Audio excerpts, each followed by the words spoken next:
Hello, and welcome to our video lecture on the Chinese philosophical figure of Xunzi. This is the second of our lectures on Xunzi. The first lecture covered Xunzi's empiricism and his associated naturalism. And we will have some more of that today in this lecture, which is on the topic of Xunzi on heaven and Xunzi on ritual. The next lecture will be on Xunzi's famous assertions about human nature. So let me just say a few things about this, what to expect in this video. First of all, there is an accompanying handout that is compiled of my lecture notes, and I'm going to be building the lecture off of that handout. So you can download that. That is available to you on Learning Suite. You can download that handout and go over the handout as you go through the lecture. There will not be much variation from what you find in the handout and what I'm going to be presenting in the lecture. So the handout pretty much constitutes the way that I want the whole lecture to go. You will hear some sounds probably. I have a bird up on the shelf, and I have a dog that is around, and I have various family members, so there may be some noise in the background. I hope that won't be too much of a distraction. So I apologize about that. And let's get on with talking about Xunzi. Also, I will be looking at passages from two separate versions of the RCCP. It turns out that I took all my notes in the text on with respect to heaven in one book, and all of my notes with respect to ritual in the other. I have the lecture notes on a little computer next to me here, and I will be glancing at that, and I may actually put that on my lap. So again, I hope that these aren't too much of distractions, but that's what we have to do in order to get these video lectures to work. So to begin with, remember that we talked about Xunzi as an exemplar of a naturalist philosopher, and we put him in the same category as some other famous naturalistic philosophers: Aristotle, Machiavelli, David Hume. All of these guys are going to think that what we need to do is pay attention to empirical findings in order to buttress our philosophical explanations. And nothing that we have as a philosophical explanation ought to be much out of harmony with the general run of what we find in ordinary experience. And Xunzi belongs to that sort of a tradition as well. And with that in mind, then we might think that it is somewhat odd for Xunzi to take up the topic of heaven. In chapter 17, he gives what he calls a discourse on heaven, and we will be spending most of the time in our discussion of Xunzi on heaven from that discourse on heaven. Remember that the RCCP, however, tells us some things about heaven. So let's open to the RCCP version of heaven. This is on page 392, Tian, and then you can see the Chinese character there. And this is what it says. This term can refer to the sky, hence the standard translation heaven. However, heaven can also be a sort of higher power. We should say something about the character itself. I think that people who are familiar with the Chinese character think that the character in some way is a pictograph of sky. And that's simply a mistake, I think. That the pictograph is a pictograph, but it's a pictograph of a person. And only later does the pictograph come to the pictograph of a person come to represent as an ideograph the idea of sky. So let's start over here. The term can refer to the sky, hence the standard translation, quote, heaven. However, heaven can also be a sort of higher power, and that's indicated by the notion that this character comes from that, a character for a person, a pictograph for a person. Various thinkers conceive of this higher power in different ways, though. Thus, heaven seems to be very much like a personal god in the Maoist writings, but is more like the impersonal processes of nature in the writings of Zhuangzi and Xunzi, and is somewhere in the middle in the sayings of Kongzi and Mengzi. In the period covered in this anthology, heaven is not primarily thought of as a place. Now, I think we have to be a little careful with that when we're talking about Xunzi, because Xunzi is going to make some fairly clear locational connotations when he's using the concept of heaven. Heaven is not primarily thought of as a place and is not connected with any explicit views about an afterlife. So that is a passage about the concept of heaven that we've actually looked at many times before in class. Notice that this has a comparison, or puts Xunzi and Zhuangzi into the same category. And we might think that, well, that's because Zhuangzi has been influential on Xunzi. And there is something to be said about the influence that Zhuangzi has had on Xunzi. But there's more going on here. I think that both of them are probably reflective, at least in the intellectual world, of a kind of diminishing sense of the personality of Qian. That it is now becoming a kind of, for intellectuals, it is becoming widely regarded as some kind of a force in nature, but not necessarily a personal force. In fact, let's say mostly we'll think of it as not being a personal force. And I think that we just have to probably, for Xunzi, take the idea of heaven as having any kind of a personality out of the equation.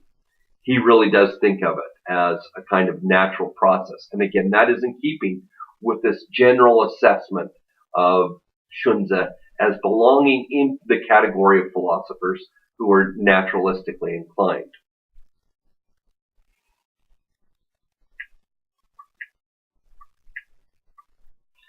There is a passage, and this passage comes fairly close in the RCCP to the opening of chapter 17, and I hope that this is the copy that has heaven in it.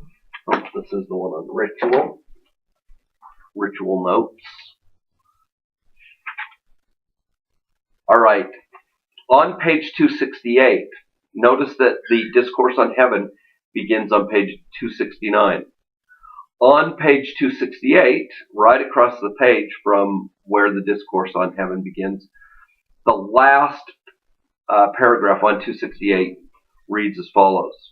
This is the way a sage king operates. He observes heaven above and applies this knowledge on earth below. And there is more to be said here, but I just want to concentrate on that first sentence of the paragraph. Notice that this paragraph makes explicit reference to Xunzi's method of empiricism, his philosophical method of empiricism. It begins with observation.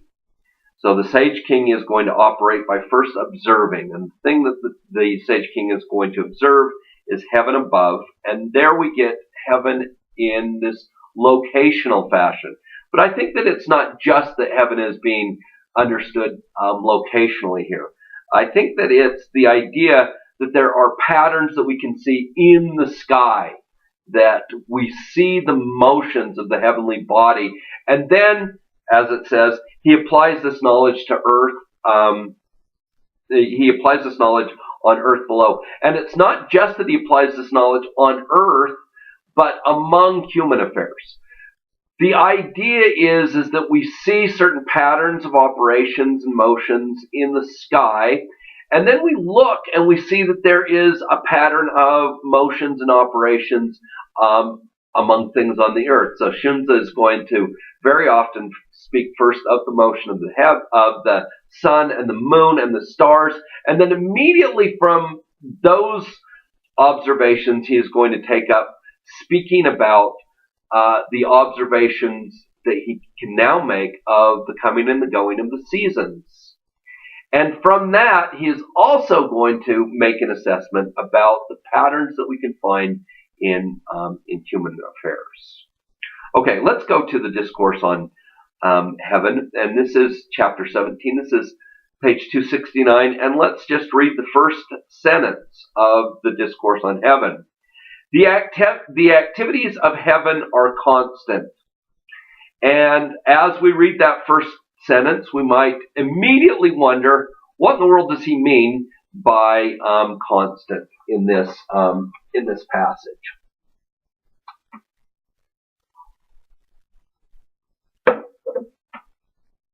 Well, I think that there's a way of coming to make sense of this. It could mean that the happenings of heaven are unchanging, that the array of heaven is unchanging. But this isn't going to do. It's not going to work, because what we see is lots of motion and change. And he's going to,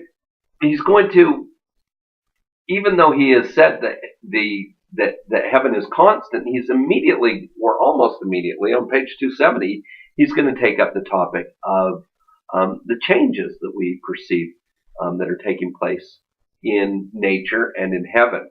So he says on page 270, yin and yang undergo their great transformations. Well, now we've got a kind of tension. There's tension between that which is constant and that which is undergoing great transformation. He's also going to talk about how all the heavenly bodies are in motion. And the implication seems to be that everything seems to be in flux. Our observation seems to be that everything is in constant motion, rather than everything being in constant. Xunzi, however, is suggesting that something really is constant amid all of this commotion, all of the motions that we see. There is something that is supposed to be constant. And here's a passage, and this is on page 270 of the RCCP. The arrayed stars follow each other in their revolutions. The sun and the moon take turns shining. The four seasons proceed in succession. Yin and yang undergo their great transformations. The winds and the rains are broadly bestowed. That which one does not see the workings of, but sees only its accomplishments, such is called spirit-like power. Now, I think that last bit is really important. Let's read that again. That which one does not see. So one sees all of the motions, but what one doesn't see is that there is something behind all the motions. And I take it that whatever it is that's behind all those motions, that is what Xunzi is thinking of as being the constant element. And notice that since this is the discourse on heaven, and since he said that heaven is constant, what we can think of is that heaven isn't really the sky and its motions. Heaven seems to be the pattern of nature that lies behind things. The constancy is something that is behind all the commotion. That which one does not see the workings of, but sees only its accomplishments, such is called spirit-like power. Here we see that Xunzi is suggesting that we are able to observe constant change. But we must, and I think that this is important, we must assume that that all this motions change in accord with a constant operating principle. There is a principle of operation that is constant behind what we see. We can maybe think about this idea of this constant principle behind what we are able to observe along the lines of what Immanuel Kant refers to as the synthetic a priori. Xunzi suggests that this sort of understanding too, this synthetic a priori understanding, is also part of the manifestation of heaven. That is, heaven manifests itself in our own lives. Now, I want to try to flesh out a little bit more about how to make the case for this actually being some kind of a synthetic a priori understanding, and I'll say a little bit more about what I mean by that. So here's a passage from the discourse, and this is located on page 271. When the work of heaven has been established, and the accomplishments of heaven have been completed, then the body is set and spirit arises. Liking, disliking, happiness, anger, sorrow, and joy are contained therein.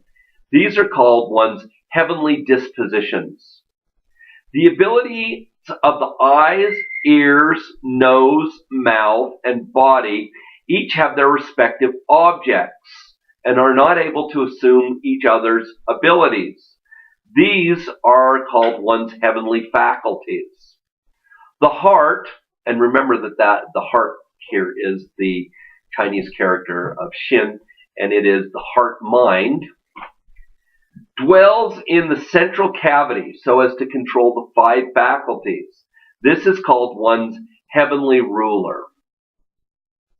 Now, it is worth noting in this passage that the heart is in control of something, but interestingly, it is not the passions that Xunzi makes direct allusion to the heart as controlling. The heart mind is in control rather of what we take in through the senses.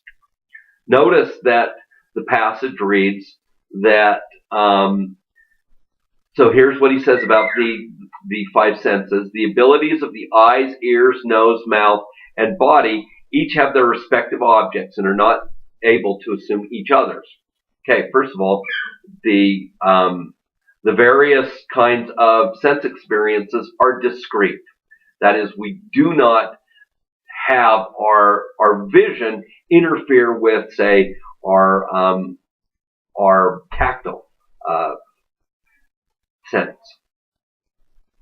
So the abilities of the eyes, ears, nose, mouth, and body each have their respective objects and are not able to assume each other's abilities. These are called one's heavenly faculties. The heart, though, that's the heart mind, dwells in the central cavity so as to control the 5 faculties. That is, that the heart mind somehow is controlling the senses. This is where I get the idea that Xunzi has a kind of conception of a sort of synthetic a priori understanding. We take in through our observational faculties information about how everything is in constant flux.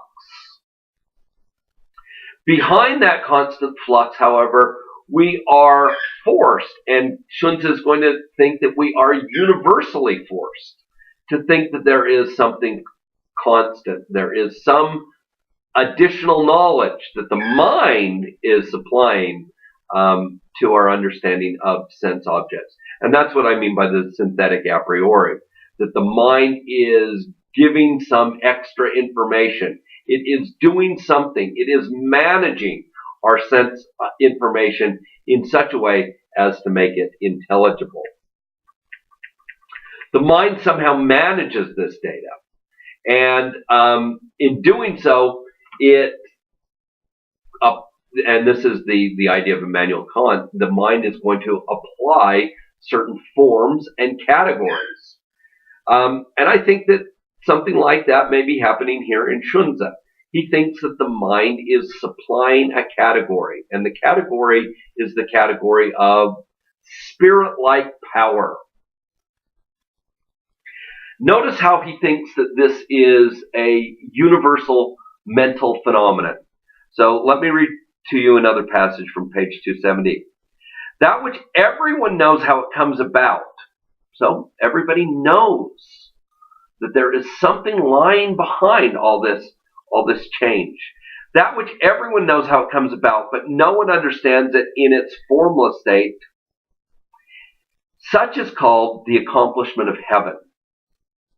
And, here's another passage, that which is accomplished without your doing it, and which is obtained without your seeking it, is called the will of heaven. So let's take these two passages together.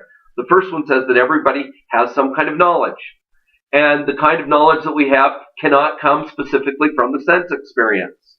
The other one says that when we don't make any effort to accomplish something, that accomplished must be carried out by heaven. The idea here is that our mind supplies us with additional knowledge that supplements the knowledge that we're getting from sense experience, and this is a manifestation of heaven in our own lives. So apparently, our heart minds are all made to understand things that we take in through the senses through the accomplishment of heaven in a certain manner.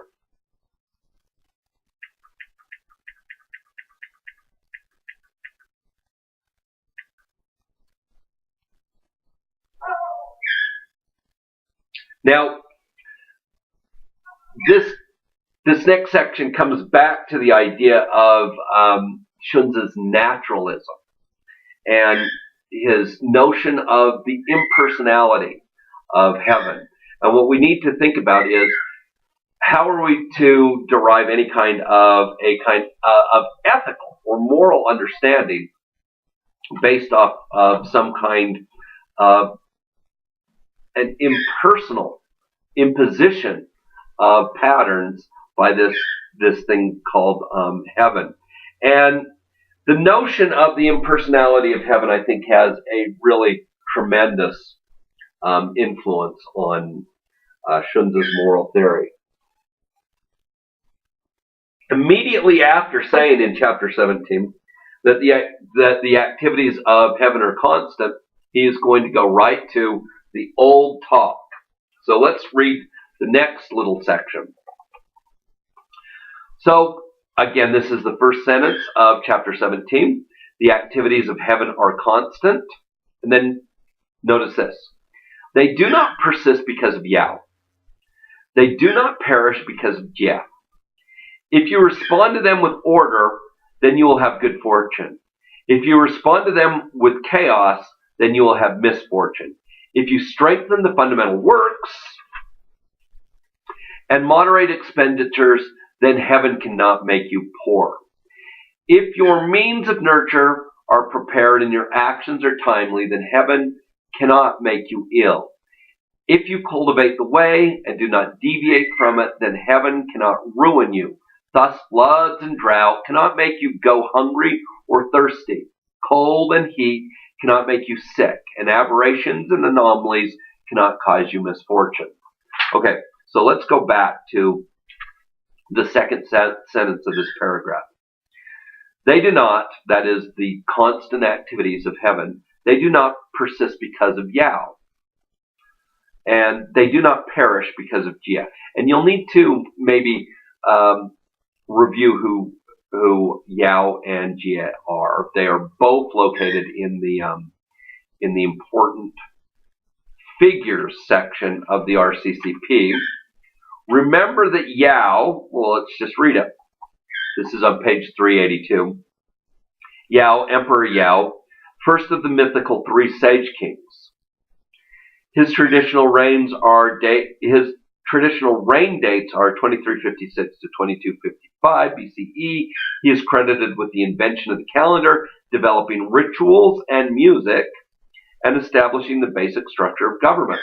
Yao skipped over his own unworthy son and designated a peasant named Shun as his successor, based upon the latter's remarkable filial piety. Yao is said to have trained Shun to rule and shared power with him during the last 28 years of his reign. So that is the Sage King Yao. Let's look at Jia.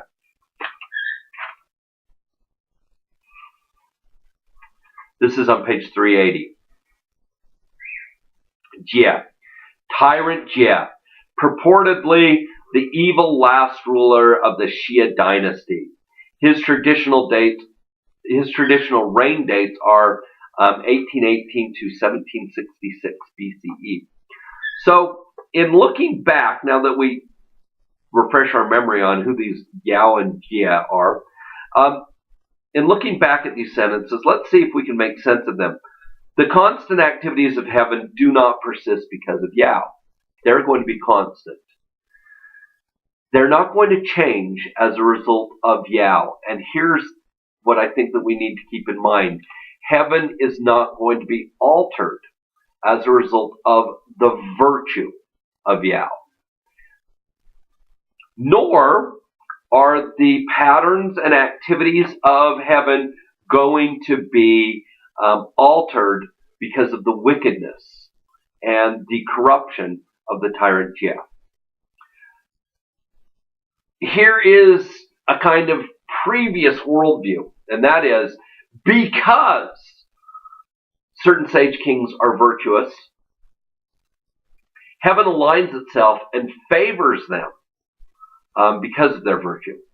And because some kings are lacking in virtue, they lose what we call the mandate of heaven. Heaven changes its mind and no longer is going to allow them to continue to rule. And it's even worse than that. As they become wicked, lots of bad stuff happens because they are wicked. It looks like heaven sends famines and floods and earthquakes. And what Xunzi is suggesting is that this is not the case.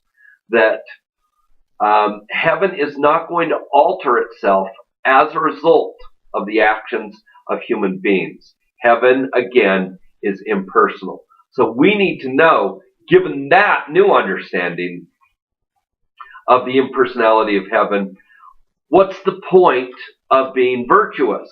And I think Xunzi actually has an answer to that kind of a question.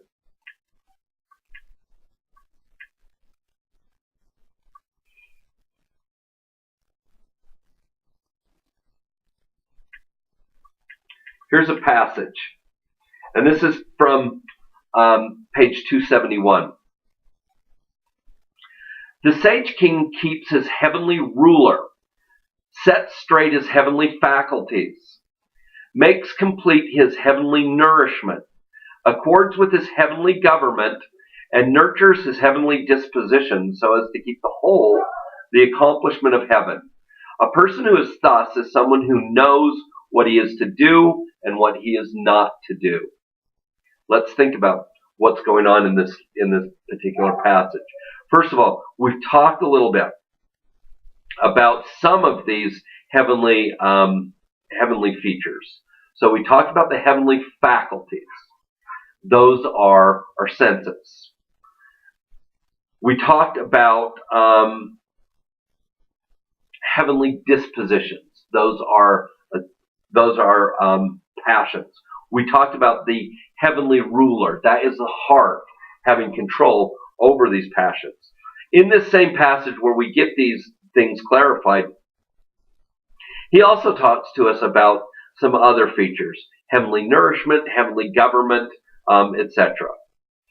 And the idea of the sage is to take these characteristics that are heaven bestowed upon human nature and develop them and attend to them in the proper way.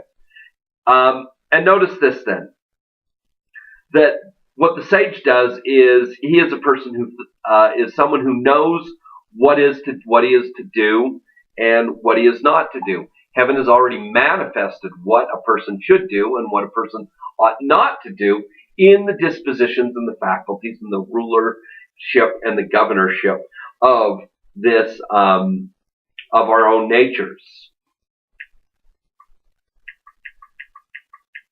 He goes on in this passage on page 270 to say, to turn your back on your heavenly disposition so as to lose the accomplishments of heaven, this is called the greatest misfortune. Yao is a sage, as described above. That is, he is a person who understands what he is to do and what he is not to do. Jia, the tyrant, falls into the category of being subject to the greatest misfortune. And as a result, Jia ends up bringing the Xia dynasty to an end. And the Shang dynasty is going to emerge in virtue with their own set of sage kings. Now, the idea among these sage kings is they are going to be able to know what they ought to do and what they ought not to do. And heaven's not going to favor them because they know what to do and what not to do. It's that because they know their own dispositions, they are going to know what to do, and good things are going to result naturally. There's going to be a kind of naturalistic consequence of goodness in the field. So anything like the mandate of heaven for Xunzi must be some kind of a causal understanding. When we think of the mandate of heaven, we think of it for Xunzi in this kind of way. When one does the right kind of conditional activities, one will have the right kinds of consequential outcomes. And when one does the wrong kinds of conditional inputs, one is going to have the wrong kind of consequential outputs. Now, what about, though, famines and earthquakes and fires and floods? Xunzi does not believe that we should look at the occurrence of these rare natural phenomena as any kind of a harbinger. This is quite different from many other people. Even the naturalistically bent Machiavelli in the West says, hey, before we have anything really important in terms of human events, there are these prodigies, he says, in the heavens. And in general, people have been of the opinion across time that human events, large human events, are reflected, large upcoming human events, I should say, are reflected in natural phenomena. And Xunzi is just going to deny this. And this is going to be an additional feature of his naturalism. So, eclipses, for instance, and this is all on page 272 of RCCP. Eclipses, for instance, are just natural occurrences, albeit rare natural occurrences.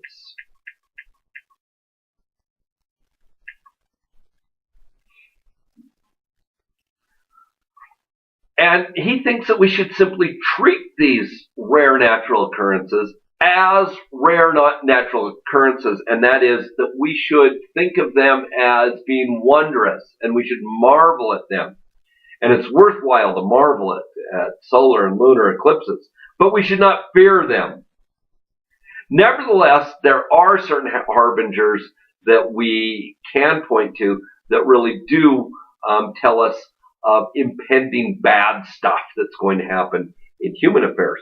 And Xunzi refers to these, and this also is on page 272, he refers to these as human ill omens.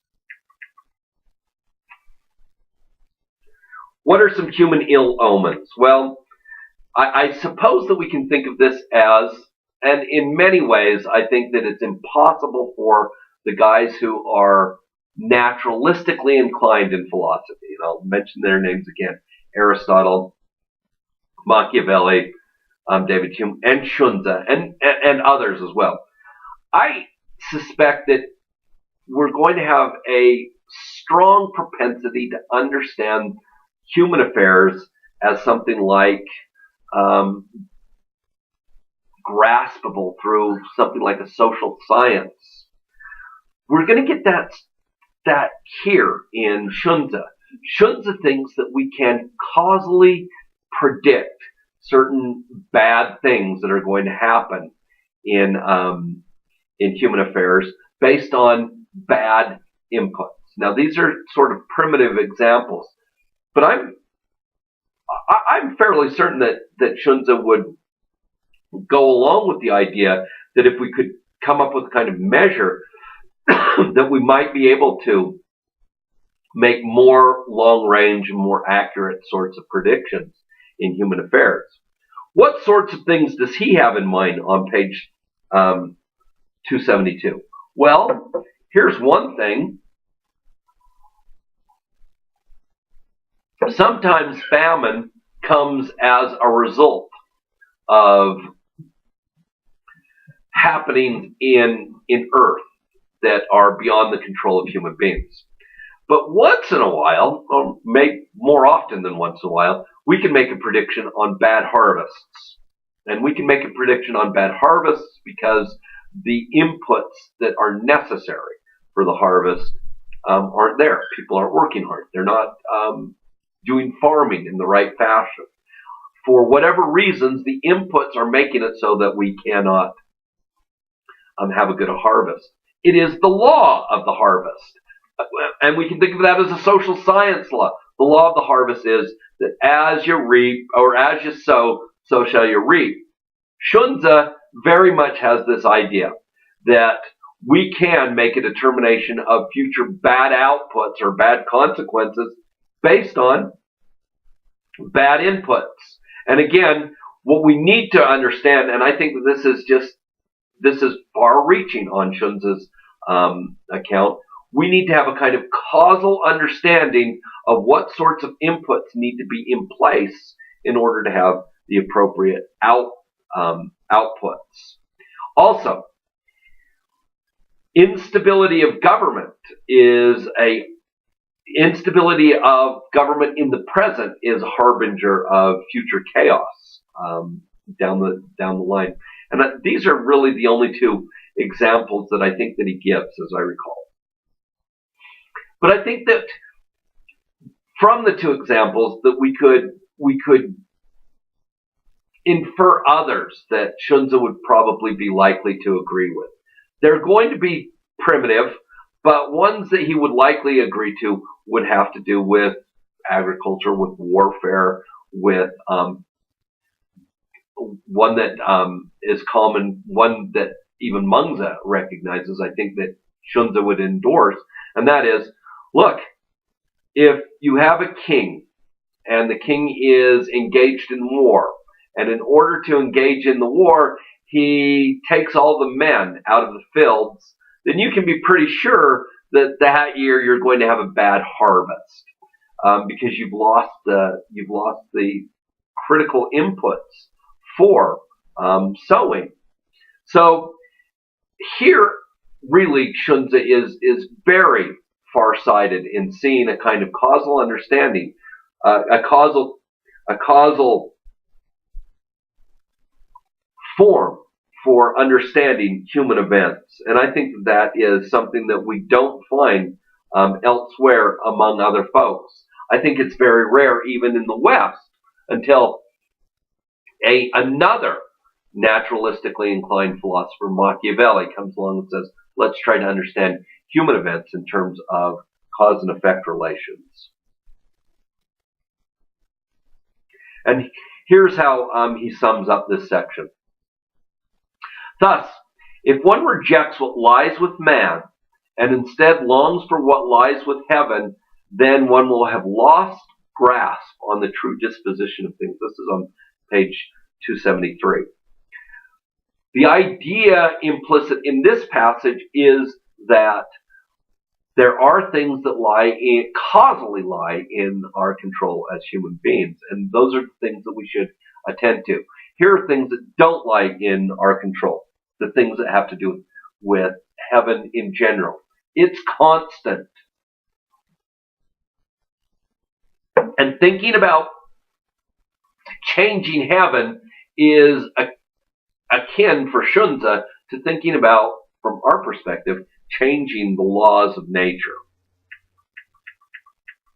All right, now, one last section on the discourse on heaven has to do with the role of ritual. What does ritual do? And we might think, well, ritual is supposed to be causally effective in bringing about certain results. Very interestingly, Xunzi denies this too. And in really a kind of wonderful passage, he said on page 272, he says, performing the rain sacrifice does not make it rain. And he says it has no more effective, causally effective input than when we don't do the rain sacrifice, and it rains anyway. There is no way of affecting heaven by doing rituals. Heaven is constant, and it is going to be blind to us doing our rituals. So let's say that we're having a drought. We perform the rain sacrifice. Well, the common people are going to understand that this is going to be effective in changing the will of heaven to bring rain. But this is not the way that the sage or the gentleman should understand it, according to Xunzi. Instead of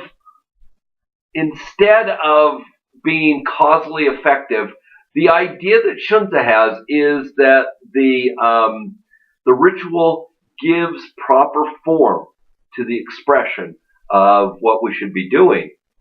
I saw this morning, as I make this video, it's around Thanksgiving, and I saw this morning on Twitter an article about what people are most thankful for by state breakdown. It was very interesting to see how many of the states were thankful above all other things for the rain.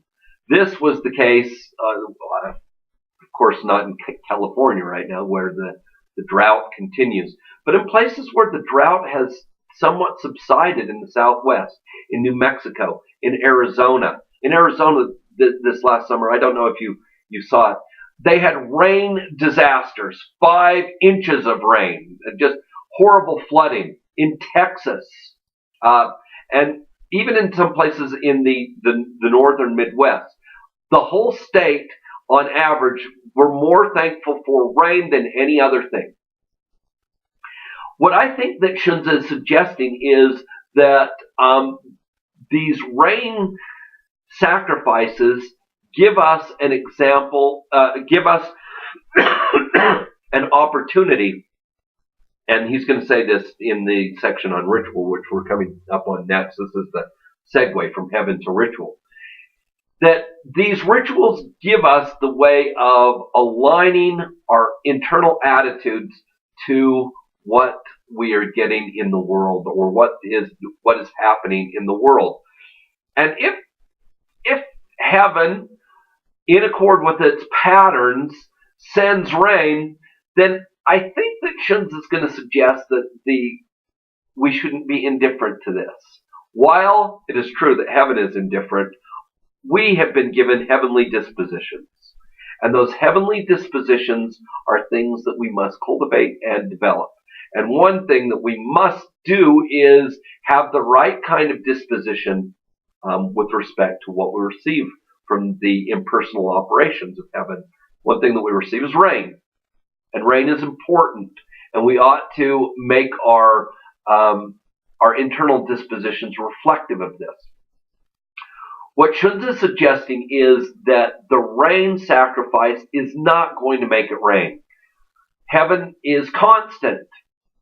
But what isn't constant is human dispositions. And the ritual gives an opportunity for bringing about the right kind of expression and giving proper form to our internal dispositions. And that brings us to the topic of ritual. So we're going to be moving now from consideration of chapter 17 to some considerations of other chapters in Xunzi. Now, the next lecture that I'm planning on giving, another video lecture on Xunzi, has to do with Xunzi on human nature. And it's really impossible to give a full-blown picture of Xunzi on ritual without saying something about human nature. But for the real detailed analysis of that, we'll hold off until the next lecture. But here we'll give a kind of general undertaking to say some high-level things about ritual.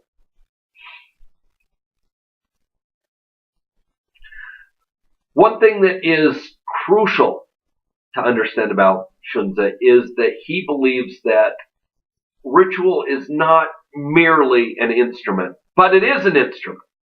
It's just not merely an instrument for achieving some other end.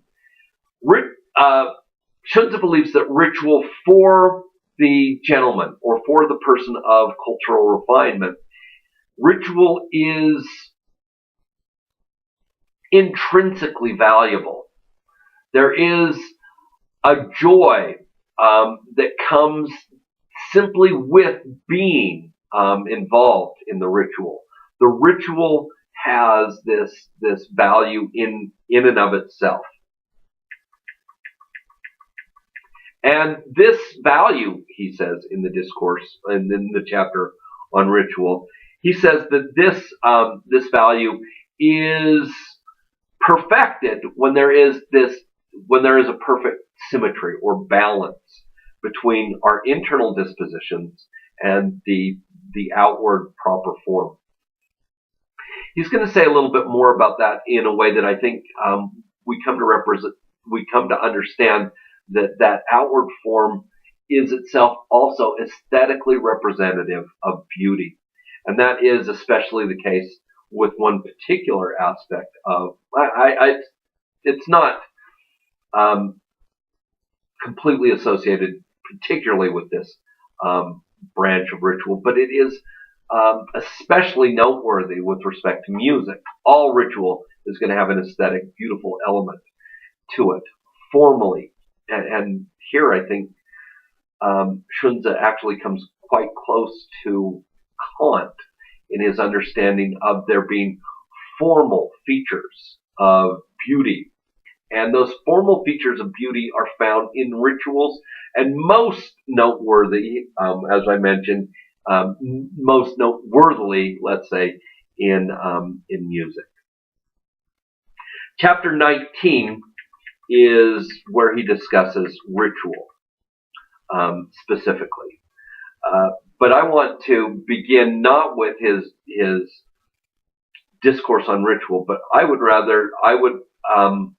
rather begin with his chapter on cultivating oneself. And that's chapter 2. And in this chapter, he is going to make the claim that ritual is one of the two main ways of cultivating yourself. There are two main ways of achieving the right kind of cultivation. One is the performance and the perfection of ritual. Remember that by that he means harmonizing our internal states with the outward beautiful expression in ritual. One way of cultivating oneself is through ritual. And the other major way is through finding the right teacher. And it's important to realize that the second of those is really a subsidiary of the first. And the reason for this is because he's going to tell us, and this is on page 264, um, these two things. Ritual is that by which to correct your person. So we can directly cultivate ourselves through ritual. Then continuing. The teacher is that by which to correct your practice of ritual.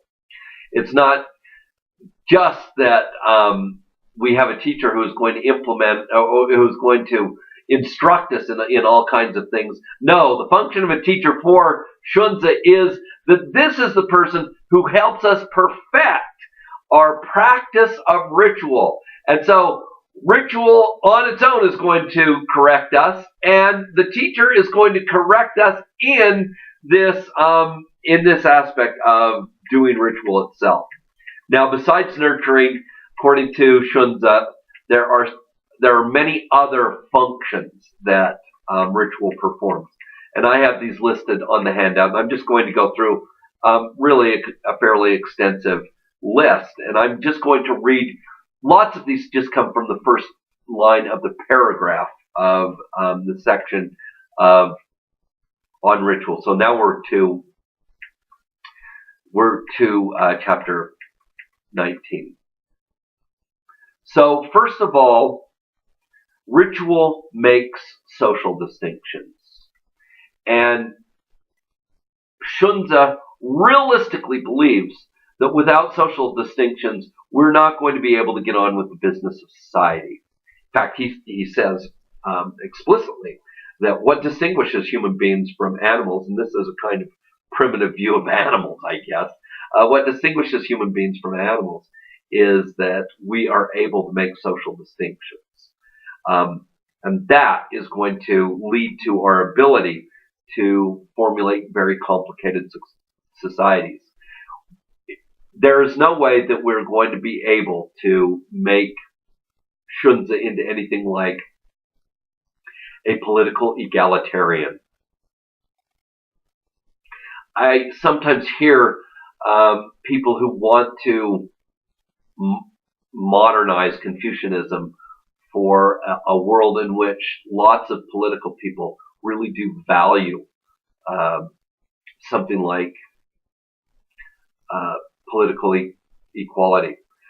I don't think that you're going to find that. In fact, I think that you're going to have the opposite view, that in order to have a stable and enduring system, you need to recognize that there has to be some kind of a hierarchical ordering among social entities. We see that in Xunzi. And I don't think that he's going to be much different on this account than Confucius. Confucius, remember, thinks that anybody with the right attitude and the right background in learning can become a junzi, a gentleman. I think that that's true in Xunzi as well. Anybody can become one of these refined individuals, and maybe even go on to become a sage. But most people are not going to do that, and we ought to give some kind of social priority to those people who have, and that's going to be reflected in the overall structure of government and bureaucracy. Okay, so ritual makes social distinctions. It is also, that is, ritual. All the "it" here refers in this big long set of things that are things that we get from ritual. It is going to refer in each of these cases to ritual. It is the utmost in patterning, and the patterns of nature accord with cosmic ritual. And so that's on page 276. On page 277, this is going to be extended so that we come to understand that ritual is also the ultimate in human patterning. And here is an important component of that. In both, let's see, what, in both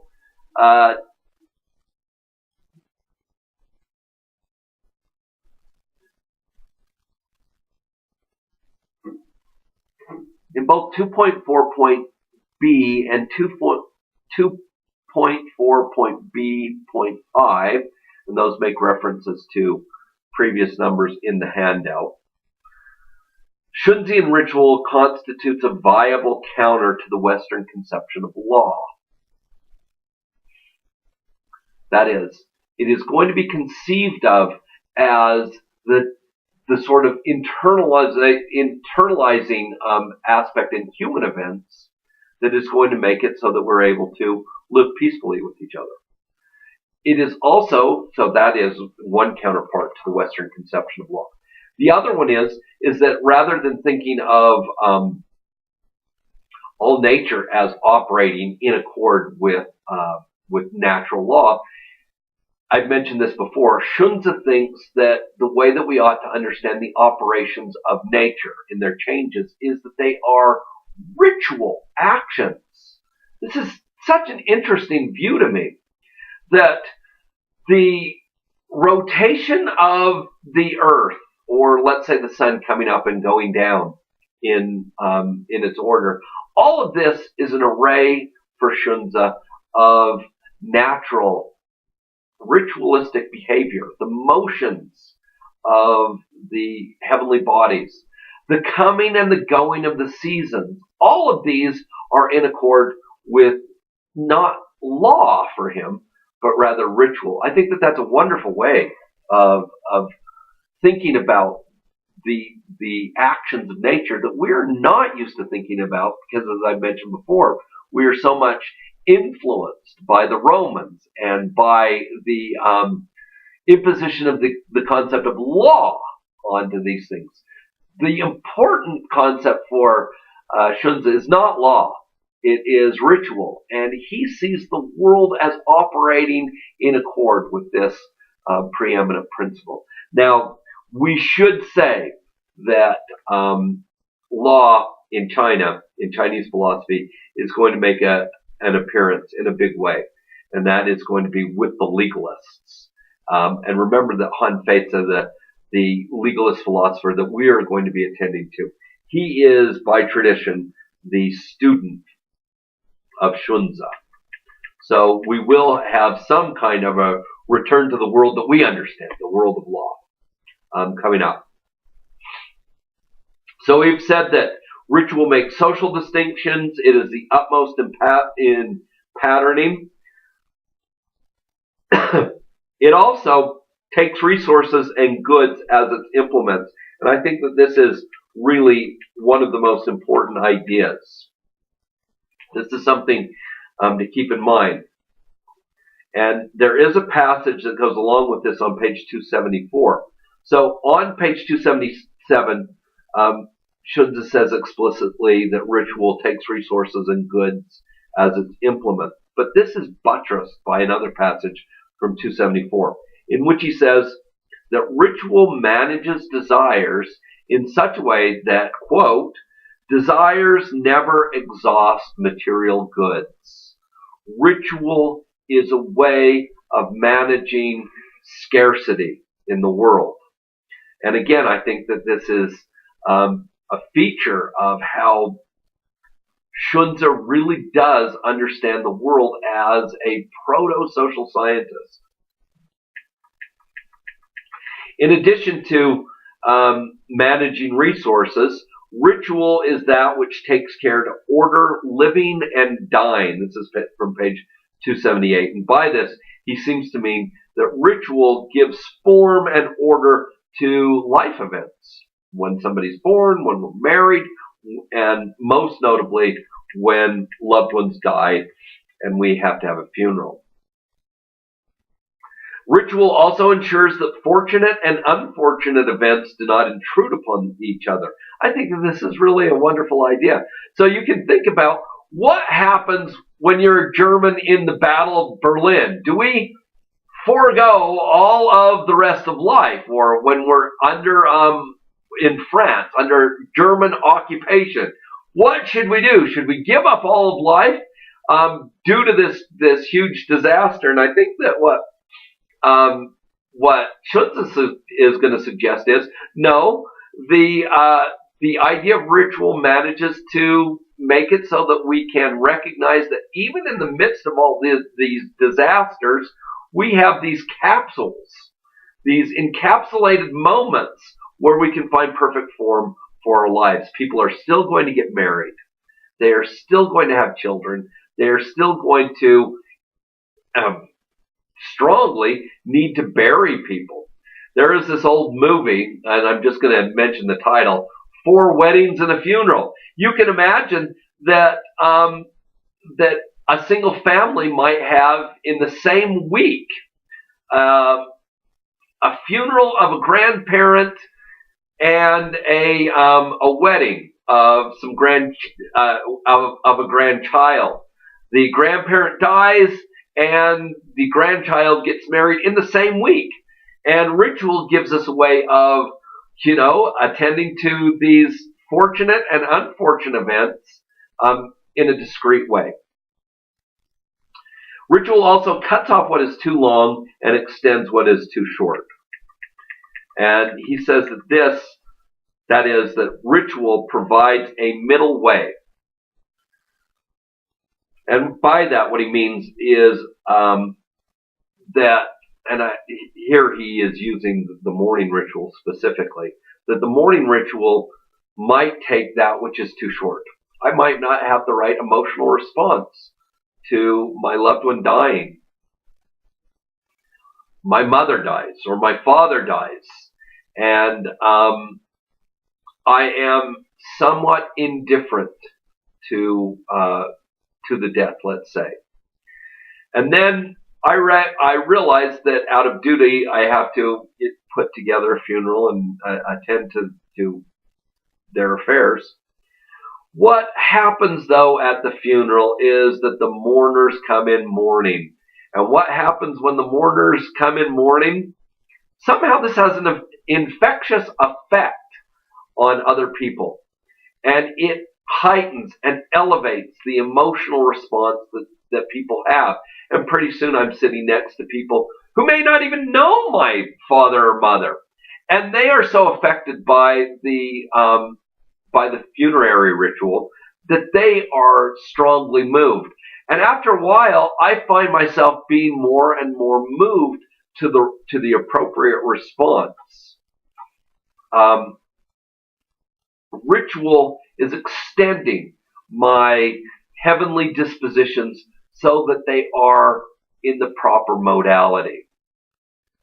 Now, after 3 years, let's say that I do cultivate the right disposition, and I do come to have the right kind of reflective attitude about the passing of one of my parents. And this has such a powerful influence on my life that I begin to think that I have to really change the way that I'm doing things in the absence of my parent. Xunzi thinks that will destroy our lives if it's taken out indefinitely. We have to cut it off. And after a certain amount of time, we must simply cut off which is going to be too long. In this way, ritual then cuts off what is too long, and it extends what is too short. And that saying comes from page 280. Ritual also achieves proper form for love and respect. It gives formal expression to love and respect. We all might think we ought to love and respect each other. And we might think of this as being simply an internal state. All of us recognize that the internal state of having love and the internal state of having respect for another person is just not good enough. What we must do is somehow find an expression for those internal states of love and respect. And what Xunzi says is ritual provides a modality of doing that. Ritual gives us a way of expressing formally our love and respect. And that's from page 280. Ritual also brings to perfection the beauty of carrying out the standards of righteousness. Righteousness can be thought of as cumbersome or dreary. The idea here is that ritual provides a way by which we can come to recognize the beauty that is inherent in the performance of ritual. And then lastly, ritual, says Xunzi, in speaking about it, this is from page 276, he exclaims, "Is not ritual perfect indeed?" It does all these wonderful things for us. And besides that, it is something that is intrinsically joyful for the person who has cultivated the right set of internal states. Now, there is an analysis beyond these features, these instrumental features that Xunzi gives us about ritual. He says that ritual has 3 roots. I think he's using the wrong image here.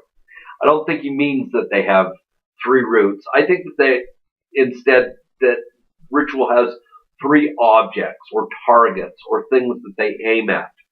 And they come in pairs what he does is he talks about one root and then he gives a pair of what constitutes that root. So the first is the root of life, that is heaven and earth. The second is the root of one's kind, forefathers and ancestors. And the third is the root of order, rulers, and teachers. What does all this mean?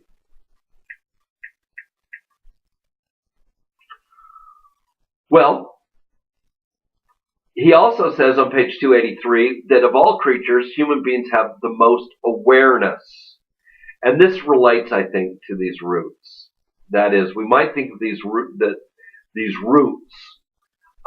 direct our awareness to certain aspects of our place in the world. First of all, we see our place in life, we see our place in society, and we see our place in the cosmos.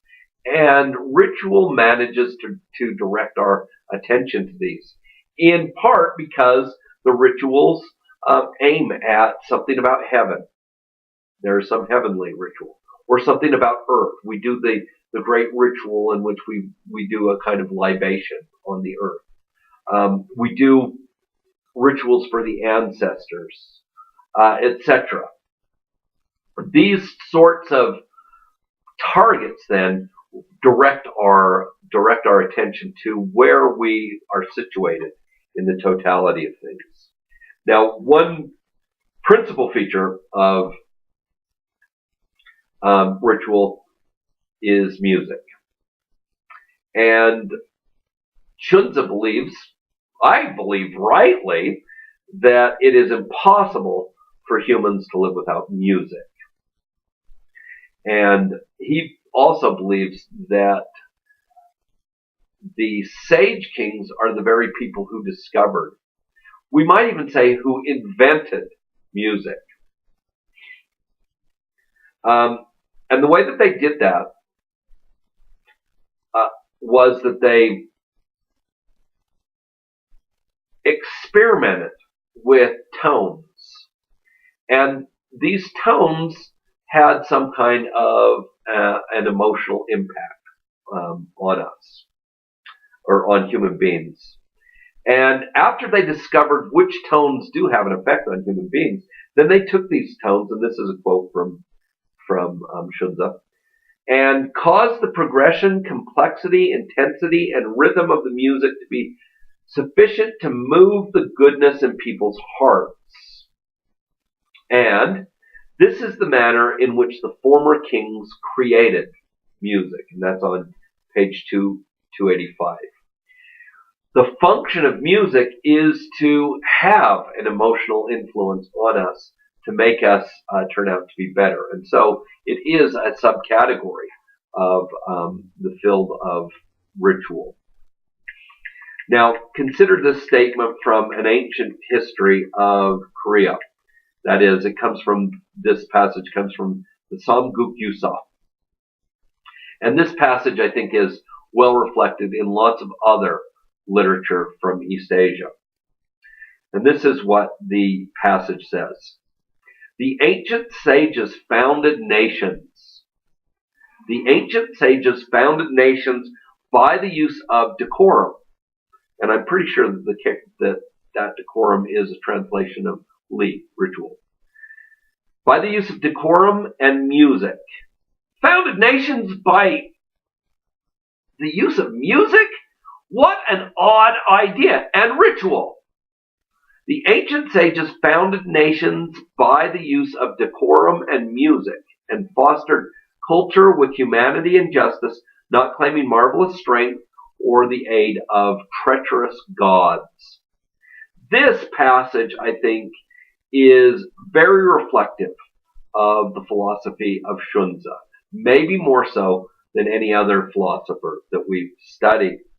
Although Xunzi's work is seen as much inferior to Mengzi's among people in East Asia itself, this attitude, the attitude that these sages have given us music and ritual so that we can internalize the right kinds of states that are going to be requisite to ruling our families or managing our families and our countries, our nations, in the right kind of way.